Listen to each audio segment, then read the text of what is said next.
My parents treated me like a servant, and I've had enough. I'm not your errand boy, Mom. My family sucks. I, 17 male, turn 18 in 2 weeks, and I'm getting the heck out of here as soon as the clock strikes midnight. My parents have extreme bias towards my younger brothers, 16 and 15 male. It's been like this my whole life, and I have no idea why. By the way, this comes from Purple Indian Frog 379, and if you want to submit your own stories, go to the r/OKStorytime subreddit. I'm Sam. And I'm Riley. And I'm Lilo. But we're here to give you good advice, Goofly, but we don't have all the answers. We only know what we'd do, so let us know what you would do in the comments. Opie says, I've been the one who had to do all the chores in the house while also being forced to play every single sport I possibly could, to the point where my schedule was packed 365 days a year. My father told me it would teach me to be a real man, but my brothers never had to do any of that crap. They're both lazy as heck, sitting around playing video games all day and night. They miss school at least 30% of the year and are constantly spoiled rotten by my parents. They already have thousands of dollars from birthdays, Christmas, and other holidays. As soon as I turned 12, I was told I would no longer be receiving any gifts from my parents other than bare essentials. I had to pay for my phone and any other expenses I wanted and could never ask for anything. I couldn't even own a phone or anything really special for myself until I was 16 because I couldn't find any jobs that paid decent money. My parents also expect me to take care of my younger brothers when I'm an adult. Both of them have decided they won't be going to college and don't plan on working a day in their lives. My father told me, we kept you alive. You owe it to us. F you. I'm leaving a nasty letter on the table when I leave and changing my phone number, emails, and everything. They will never be able to contact me no matter how hard they try. I know my younger brothers are going to be screwed for life since they have zero experience surviving in the real world, but I don't care. That's my parents' burden now. I hope they go broke funding my brother's lifestyles, and I hope they lose everything. I have no sympathy for these people, and I will never feel bad, no matter what happens to them. The only thing I owe to my parents is the fact that because of their crappy treatment over the years, I am well more than capable of surviving on my own. I'll be going to college to study finance in Virginia. They have no idea I've been accepted to any college, never even asked. And I'm also very physically fit from playing 6 sports a year, but the trauma will never go away. They took away my entire childhood, and I will never forgive them for that. They can all go F themselves. And there are some comments. Comment 1 says, it's very strange that they treat you so different, but you have no explanation as to why. Other times I've heard stories like this. It was because the child did not actually belong to one of the parents, usually the father. Ever had a DNA test? Comment 2 says, leave, cut them off, and live your best life. Counseling might be a good idea so that the trauma and hurt of your childhood does not fester. You deserved a happy and loving childhood like every child. Good luck, OP. And comments that seemed relevant to OP's update. Comment 3 says, make sure your parents are not on your bank account. Super important. Yeah. Bank accounts made for minors generally require an adult to also be on the account. This adult can do whatever they want with the funds in the account. When I was in the Army, there were quite a few people that checked their bank account after basic training to discover that the last 2 months of pay were stolen by their parents because they still had mom and dad on their bank account. Comment 4, also make sure you have your critical documents, birth certificate, social security card, all of that info. And you should probably buy a freeze on your credit. Your parents sound like scumbags. Watch out in order to find runaway kids. Some parents falsely accuse them of stealing something to put the police on their heads. Comment 6 says, happiest birthday. Today's your birthday, mate. Aw, don't forget everything you need. Pack up and go, go, go. Leap of faith. And there is an update, folks. Okay. I'm happy to report that I am officially gone. The last 2 weeks after I made this post have been crazy stressful, but I'll sum them up here. I changed my number a few days ago by calling my SIM card provider. Then I got a copy of my birth certificate since I don't know where the original was. I couldn't just ask my parents, and I also made sure to check that my bank account was secure and not shared with my parents. This is so impressive to be doing all of this at 17. Yeah, great Yeah. great job, dude. Good hustle. Good hustle. Also, yeah, social security number? Did you say that? Yes, yeah, Okay, you social, got that? Okay, good. I purchased a plane ticket to Dulles International Airport in Virginia, just outside of where I'll be attending college in Fairfax. Finally, I called one of my cousins who I'm very close with and asked him to please pick me up at around 12:30 a.m. last night. He agreed with my decision to leave and told me he was proud of me for taking action to improve my life. If you have a good relationship with your cousin, I'm wondering what the other familial relationships are like. Because why is anyone kind of letting this happen? Yeah, like, do you got any aunts or uncles that Yeah. are able to support in some sort of way, so you have like, some sort of family? Yeah. Because I'm a big family guy. Me too. And it's hard what you're doing, and I feel for Yeah. you. But having that support system, it's definitely helpful. super, especially because you're moving. Yeah. I packed my stuff up after everyone had gone to sleep and waited. I decided to keep my note short and sweet. All I wrote down was that I was moving to go to college in California and that I was never coming back. And that was a lie because OP's not going to California. Yeah. Way to throw him off your scent. Throw him off the trail, Mhm. yeah. Last night, my cousin picked me up. We went to the police station where I gave them my proper identification and informed them that I am not missing and am leaving on my own accord now that I'm 18. They told me they'll keep it in mind and will watch out for that potential call in the next few days. I got a few hours of sleep at my cousin's and then flew out of New Orleans International at 6 a.m. I am now sitting in my college dorm 950 miles from home, and I've never been happier in my life. I can't wait to meet new people and finally enjoy my youth. Thank you to everyone who gave me great advice on here and commented their support. I didn't expect this post to take off like it did, but I'm happy my story has affected so many. And there is a second update. Okay. But yeah, OP's doing great. Yeah, dude, super proud of you. Yeah, I mean, Great what work. a huge move, huge step in your life. I mean, just in general, to go to college is already. Yeah, it's exciting. Yeah. Congratulations on getting into college. But then to like completely leave behind your family and also have to go to the police. Yeah. And get all of these documents that normally your family would take care of. Mm-hmm. Huge, very big. Update 2. Dang, this post took off again these past 2 days. My phone has been blowing up with demands for an update, so I shall deliver. Life has been good. I've been in contact with the cousin who helped me and also a few other family members from back home. He said that my mother came to their house the day after I left to talk to my aunt about me leaving. She cried and gave my aunt this whole sob story about how she can't believe I would abandon them. And my aunt told her maybe she shouldn't have treated me so horribly throughout my whole life. This caused a huge fight and ended with my mom being thrown out of their house. So it seems me leaving has caused pretty much the uproar I imagined. I've been doing well, met plenty of new people and made friends via classes and dorm neighbors.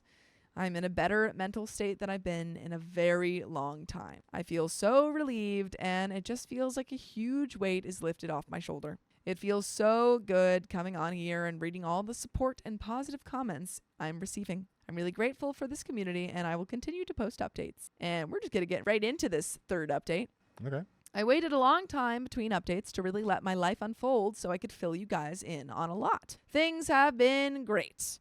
I went back into my hometown for Thanksgiving and Christmas to spend time with my aunts, uncles, and cousins. Literal blocks away from my parents' house, but they are not welcome at those events anymore, so I wasn't worried. They still don't know where I am or what I'm up to, and have apparently given up on trying, which I'm perfectly happy about. By the way, you can be perfectly happy listening to full episodes of stories just like this. Just go to Spotify, Apple Podcasts, or iHeartRadio and search up OK Storytime. There is a little bit left to this story.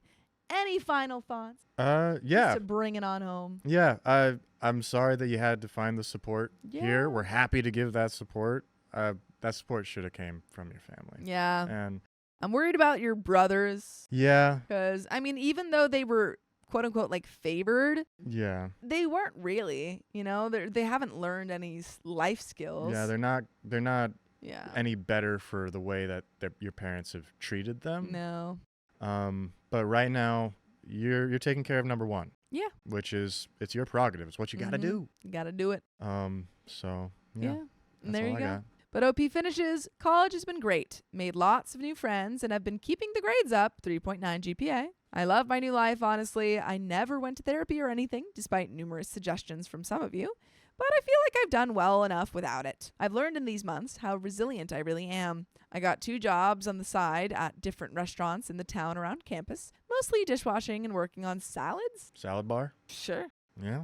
Simple stuff, but I'm making enough side cash to provide for myself. Since I got a free ride to JMU, I don't have to worry about a college savings account or anything, so that's a huge plus. That's incredible. Free ride? Yeah, I mean, you did so many sports. I would hope that you got something from all that. Yeah, or even academic if he's Yeah. like 3.9. Yeah, he was probably doing well back in high school. But that is the end of that story. A mom tried to blame me for protecting her kid from a stranger.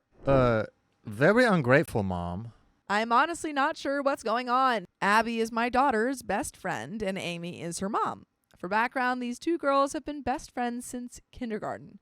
They have celebrated birthdays, Christmas, and millions of sleepovers together. And Abby spends so much time at my home, I even got my daughter a trundle bed for when she spends the night. By the way, this comes from Muted Remote 179, and if you want to submit your own stories, go to the r/OKStorytime subreddit. I'm Sophia. And I'm Vincent. And I'm Keon dressed as Lilo. And we're here to make funny times and funny Yes. advice for you. But we don't have all the answers. We only know what we'd do. So let us know what you would do in the comments. But OP says, now to the story. This started last Monday. Amy works the night shift and sometimes her mom can't watch Abby. Amy asked me to watch Abby Friday night and that she would pick her up Saturday afternoon. I have no problem watching Abby. She's a sweetheart. So I agreed. This is also a regular thing for us. Abby spends at least one Friday of the month at my home. Well, fast forward to Friday, and there haven't been any updates to change the sleepover plans. Friday comes, and I pick the girls up. We have a normal sleepover day, watching movies, eating snacks, ordering pizza, etc. Well, the girls are in their room, and I'm in my room when my Ring camera gives me a notification that someone is at my door. I look at my camera, and it's a guy that I don't recognize. It's 9:15, so not extremely late, but I still didn't physically answer my door. I responded on my camera asking who he was and what he wanted. The mystery guy told me that he was Amy's boyfriend, and he was here to get Abby. These are my issues with that. I don't know this man. I didn't know Amy was even dating a guy, especially not serious enough for him to show up unannounced at my home.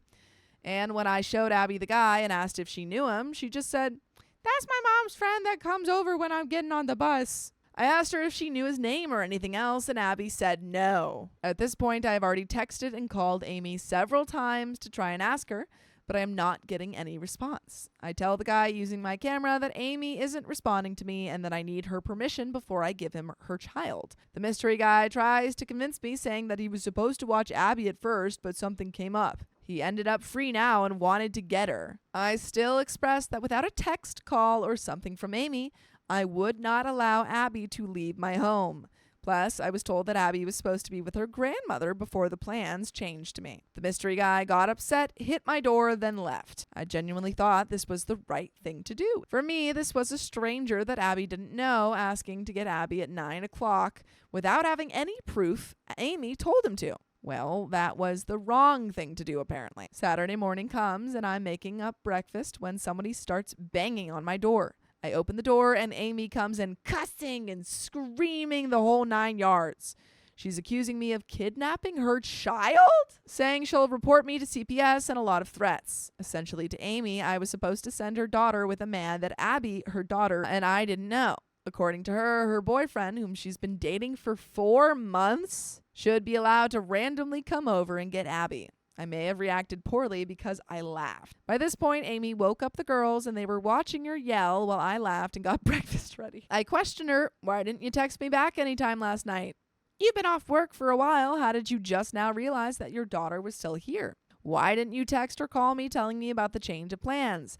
How was I supposed to know some guy was going to get Abby if you told me your mom was supposed to watch her before me?" Amy's responses were basically that she didn't have to report every guy she effed to me, and I agree. But if you have a stranger coming to my home to get your child that is in my care, I deserve to at least know someone is coming. She left after this. Now, Abby has told my daughter that Amy says they can't be friends until I apologize. I'm torn because part of me wants my daughter to have good friendships, but I honestly don't understand how I'm even close to being wrong. I'm still trying to decide if I need to apologize. And edit, I decided to message Amy to try and meet and talk. I don't want something to be going on with Abby or even Amy that I'm missing. And there are some comments, but do you have any thoughts? I wonder, because there was no problems before this. I No, wonder everything was fine. what the relationship between this guy and your friend is. Because Yeah. it sounds like he went back to her. There might be some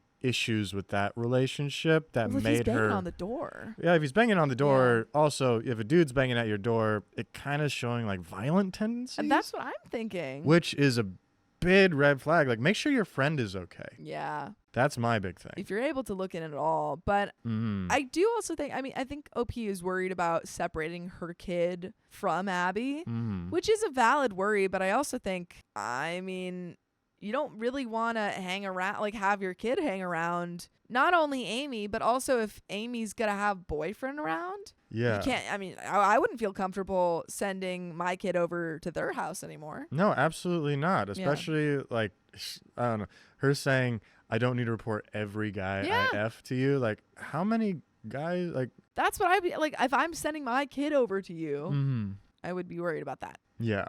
Comment 1 says, I feel so bad for the kids. That stranger at your door sounded completely shady, and only a fool would send Abby off with him. She didn't even know his name. His persistence makes it worse. OP replied, honestly, I didn't add this because it sounded crazy, and I thought it was my memory making it worse. But when I said no, and it was a clear no, it's like his demeanor changed. Like when he first came, my answer was no, but if Amy would have called me and said, oh yeah, I forgot to tell you, I'm sorry, I would have sent Abby. But after he hit my door and muttered, it was like, I don't know how to explain it. Kind of like a scary movie when they reveal who the villain is to the audience. I know that sounds crazy. And comment 2 says, Amy is the a-hole here. All she had to do was apologize for not telling you her boyfriend would possibly be picking up the kid. The fact that he got mad and started acting out at your doorstep is seriously concerning and should concern Amy about how he acted. Honestly, you've been a doormat for this woman, giving her free babysitting duties, etc. for a long time, and she's become an entitled POS. Don't worry, next time she needs someone to watch her daughter, and she'll come back and pretend nothing happened. I suggest you distance yourself from someone who threatened to call the cops and CPS on you for doing the smart thing and not handing a 10-year-old to a stranger. OP replies, I honestly helped out because I understand how hard it is to be a single mom. It took me a long time to get my footing in the world, and honestly, I have several people keeping me afloat. I honestly needed to hear that I wasn't crazy. Comment 3 says, you're not crazy. You did the right thing. But are you sure everything's okay with Amy? Does she usually act like this? Maybe there were consequences for her not allowing her daughter to be taken. I'm not suggesting apologizing to her, but maybe once she's calmed down, you should check in to see if all is okay. She might see logic now. Separating victims from their support system, i.e. you, and pulling control moves like demanding to look after their kids would be red flags for a harmful partner in my book. OP says, honestly, your response seems the most fitting. I've known Amy for years, and I wouldn't say we're just best friends, but we see each other multiple times a month. We never had any issue close to this. Comment 4 says, you did not ruin anything. Amy is in the wrong here. The fact that she never got back to you until the next morning is so crazy. I am sorry your daughter might be losing a close friend, but I don't trust the other mom. If your daughter was sleeping at her house and the same situation happened, she probably would give that person your kid. Yeah, that's another concerning thing. Like, if that's the standard she's expecting from, like, imagine if you wake up and your kid was staying at their place and now they're in the wind. Mm-hmm. I would, that's very concerning. Yeah. You did nothing wrong, and I hope your daughter sees that. OP says, I'm honestly so happy that our schedules always made it so that sleepovers happened at my house. I am worried about Abby now, though. How could Abby trust a man she's only known for 4 weeks with her child or my address? By the way, you can trust that we have full episodes of stories just like this for you on Spotify, Apple Podcasts, or iHeartRadio. Just search up OK Storytime. There is a little bit left to this story, but any final thoughts or advice for OP? I mean, yeah, it's tough that your daughter's going to be losing a friend. Yeah, but also you need to protect her. Mm-hmm. check in on your friend. Yeah. Because I don't know. This guy is sending up a lot of red flags. Oh, yeah. Obviously, do it tactfully when they're open to being talked to. But yeah, I think giving it at least a couple of days before we broach the subject. yeah. But just asking like, hey, what? You doing okay? Not to mention his reaction when you wouldn't let him take her. He was pretty upset about her. Comment replying to OP says, right, a person thinking rationally would take 10 seconds and think, oh, hey, Amy forgot to mention I'd be picking Abby up before the end of the planned sleepover. And I've never met OP. I can see how weird this might look. Then he'd say something like, oh, that's no problem. Guess there was a miscommunication somewhere along the line there. Sorry. Hope you and the kids have a good evening. He might wave. This in and of itself sounds sus. And that's it. After decades of neglect, my mom suddenly wants to be my friend. Okay, Mom. In an attempt to give some context, I, 28 female, was an baby between my parents who had a turbulent relationship on a good day. They haven't been together for any of my life and do not like each other. Mom, 50s female, was a heavy drinker the entirety of my growing up and beyond. Pair this with some self-absorbed tendencies, verbal abuse, and she's not my favorite parent. By the way, this comes from El Friday, and if you want to submit your own stories, go to the r/OK Storytime subreddit. I'm Sophia. And I'm Vincent. And I'm Dakota. And we're here to give good advice goofily, but we don't have all the answers. We only know what we do, so let us know what you would do in the comments. And OP says she missed a lot of school and sport events because she either forgot, was wasted, or some combo of both. And also probably a trigger warning for child neglect. And maybe alcoholism. Lots of other parents giving me rides home because she'd throw a fit if dad gave me a ride home because it wasn't his time. She didn't like that I wasn't stereotypically girly and wasn't subtle about it. She married and had my half-brother with a not nice man. He was great with me until he realized I'd never seen him as more important than my bio dad. Through college, I tried calling weekly, but despite being a stay-at-home mom, I'm not knocking this, she never had the time to talk or was too tired. So naturally, I stopped calling. She can call when she has time. Skipping over a lot, he and my brother are verbally harmful, really into pew-pews, and according to my mom, also physically harmful. I've seen enough to believe her to an extent, but history with her also has a lot of false accusations and making up stuff that I was there for. I was wary enough that I'd lock my bedroom door to sleep when I'd visit for holidays. About a year ago, she finally left him, has her own apartment, and is in the middle of a very rough divorce. She's been sober for a year and change, but I've been through enough that I simply don't trust her to remain that way. I am so happy she left him. I'm sorry she's going through a rough time, but I'm tired of being her crutch. She started calling more 1 to 2 times a week instead of maybe once a month. One of the times she brought up that I don't call her anymore, and I said something like, I don't really call anyone, which then came, well, I'm your mother, so you can call me. I've had her on an information diet for years because I don't trust her to respect boundaries. She has made fun of any that I tried to set, like, don't call me at 6 a.m. unless it's an emergency. One of the early phone calls included an apology for anything she did that hurt me while she was drinking. No real thought into what she did, just that blanket statement. In her mind, that's absolved her of everything, and we should be a regular Lorelai and Rory Gilmore. I just got a text that she wants to have a good chat because she really feels our relationship could be better. I get a sense of dread every time she calls. It's usually just bland small talk, but she's been pushing more and more for me to schedule a visit. Pandemic has been a handy excuse. She's been better than she was while I was growing up, so I feel like I should give her a chance. But I feel like I'm just repeating the same cycle we've been on for my entire adulthood. Trust her to be my mom, works for like 6 months, get blown up at because I don't want to take her recommendation for a trash can or get a call from a family member about her being on a bender. Get hurt. Personal life suffers because it triggers trust issues and anxiety. But she's also in a really low place right now with the divorce and having minimal contact with my brother too. How do I tell her that the fact that we're still talking is about as good as she's going to get? And we've got some replies from OP.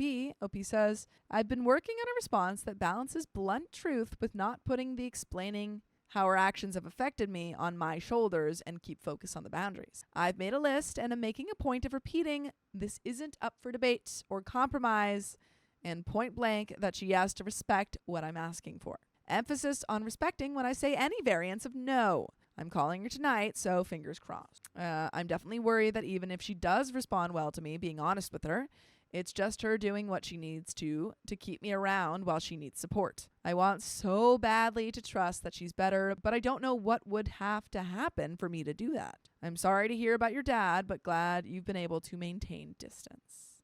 I think I'm willing to give her a call, but to your point, I don't know that I want a conversation. Other comments have definitely given me a lot to think about in terms of what exactly I'll say, but I don't think I'm interested in hearing her side of things. Just, this is where our relationship is. This is very concise reason why. This is what I'm willing to put in. And like you said, if she gets upset, that's my cue to mute her. I needed to hear that. That's something I've been trying to avoid. I've been trying to give her the benefit of the doubt that she was blacked out, didn't remember, but it doesn't change the impact of her actions on me. I almost did cut contact a few years ago, but I was still trying to have a relationship with my little brother. So much for that. I think there's part of me that wants to confront her, have her react poorly, and have a good reason to finally cut her out and have a stricter low contact boundary. On the other side, if she does react well, I don't know that I would trust it to be genuine and not just her doing whatever it takes to make me stick around while she needs emotional support. Then it's just more walking on eggshells. I had to type that out to realize you're absolutely right. This could be a fruitless conversation that just cost me a lot of emotional labor.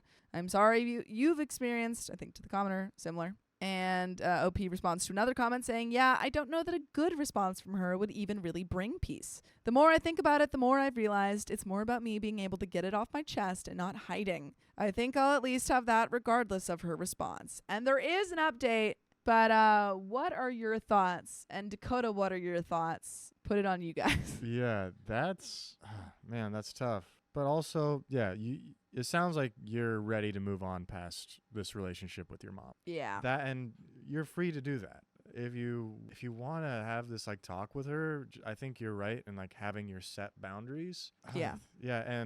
Yeah, even though like she might be apologizing for stuff that she did when she was blacked out, that's no excuse because she still got blacked out.